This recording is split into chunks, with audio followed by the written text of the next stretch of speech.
मेरा प्रश्न है, धर्म क्या क्या अर्थ है और अर्थ का क्या धर्म होना चाहिए? धर्म, अर्थ, काम, मोक्ष, चार पुरुषार्थ होते हैं। सबसे पहले धर्म हो। धर्म किसे कहते हैं?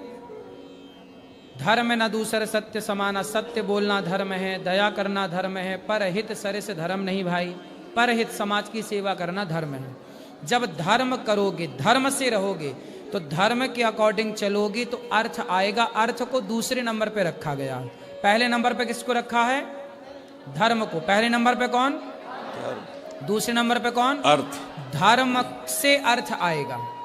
धर्म से क्या आएगा? अर्थ। अर्थ। अर्थ से कामनाओं की पूर्ति होगी, काम। और जब कामनाएं पूर्ति हो जाएंगी तो मोक्ष, आदमी मोक्ष का अधिकारी हो जाएगा। तो जीवन में पैसा कमाओ। जैसे डॉक्टर का धर्म है कि वो मरीज को बचाने का प्रयास करे, अपना उचित मूल्य तो ले, दवाई का ले, अपनी फीस ले, लेकिन ऐसा ना हो साहब कि दवाई आ रही है 10 रुपए की और बता रहा है 1000 रुपए। ये तो अधर्म हो गया। मतलब आदमी, एक बेटा, एक बाप होता है ना, घर बेच देता है बेटे के इलाज में, लेकिन डॉक्टर को तो परवाह ही नहीं है, उसके बच्चे की जान भी नहीं बचाता। वो जान बचाने में नहीं लगाता समय, वो ये कहता पहले पैसे जमा कर दो फिर हाथ लगाएंगे जी, है ना जी। क्या ये धर्म है?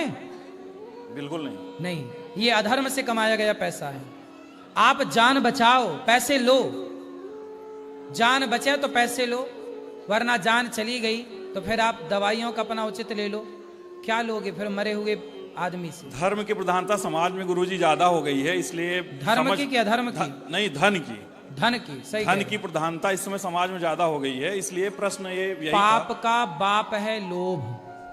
पाप के पिताजी कौन है? लोभ। इस धरती में जितना भी पाप है वो केवल लोभ की वजह से है। लोभ खत्म हो जाए तो पाप खत्म हो जाए। इसलिए व्यक्ति को कहते ना, हमारे संत जन, ऋषि मुनि, हमारे शास्त्र, कि सबसे बड़ा धन है संतोष।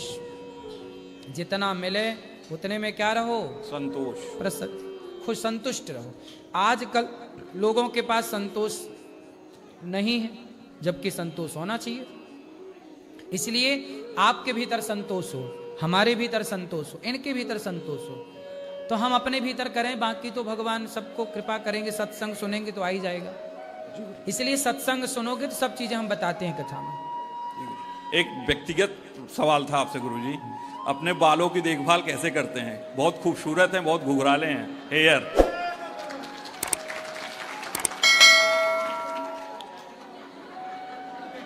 बालों में शैम्पू और कंडीशनर लगाना बंद कर दो। क्या लगाएं? कैसे धोएं? हम अपने बाल कैसे धुलते हैं?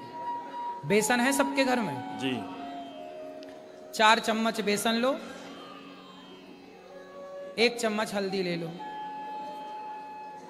पानी डाल लो, मिला लो, बालों में उसको लिक्विड फॉर्म में उसको डाल लो, और इससे, उंगलियों से नहीं, इससे, इस हथेली से लगा के केवल यूं यूं करना है, ज्यादा घिसना नहीं है। ऐसे ऐसे ऐसे करना है, बालों में ऐसे ऐसे कर लेना है। और ऐसे यदि आप बालों को धुलते हैं तो ना शैम्पू की जरूरत पड़ेगी ना कंडीशनर की, क्योंकि ये चीजें ही बालों को झड़ाती हैं। शैम्पू और केमिकल है ये। सबसे पहले हमें अपनी बॉडी को केमिकल से फ्री करना है, ना बाल झड़ने की समस्या होगी, ना बाल रूखेपन की।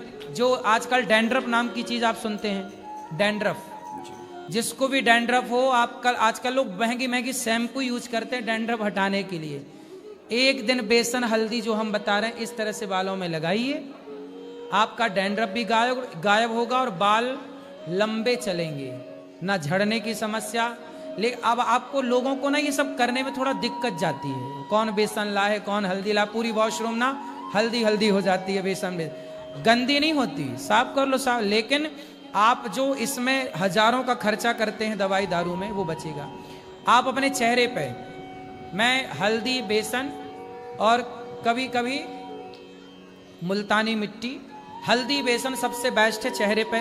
कोई वो चेहरे पे कौन सा क्या लगाते हैं? साबुन लगाते हैं, और क्या लगाते हैं? Scrub, face wash. कोई फेस वॉश की जरूरत नहीं है। हल्दी बेसन से इतना बढ़िया चेहरा साफ होता है, बाल साफ, पूरी बॉडी। मैं साबुन ना के बराबर लगाता हूं, कभी 2-4 महीने में नहीं लगाता, ना के बराबर आप मान लीजिए, ये समझ लीजिए लगाता ही नहीं है ना। हल्दी, बेसन और हमारे यहां गौमूत्र और गोबर। आपको पता है गोबर से जब अभी भगवान नारायण की प्रतिष्ठा हुई, लोग हंसते हैं, लोग मजाक उड़ाते हैं, हमारे सनातन धर्म में ये विडंबना है। अभी भगवान नारायण की यहां पर प्रतिष्ठा हुई तो प्रतिष्ठा में भगवान नारायण को, माता लक्ष्मी को गोबर से स्नान कराया गया। ये विधान है प्रतिष्ठा में। जब भी आपके घर कभी प्रतिष्ठा होगी, बड़ी प्रतिष्ठा, तो उसमें गोबर से स्नान कराने का विधान है, गौमूत्र से स्नान कराने का विधान भगवान को है। तो हम इंसानों की तो छोड़ दीजिए। गुरुजी मेरा कभी कभी महीने में एक बार गोबर से नहाया करो। गुरुजी मेरी माता और मेरी बड़ी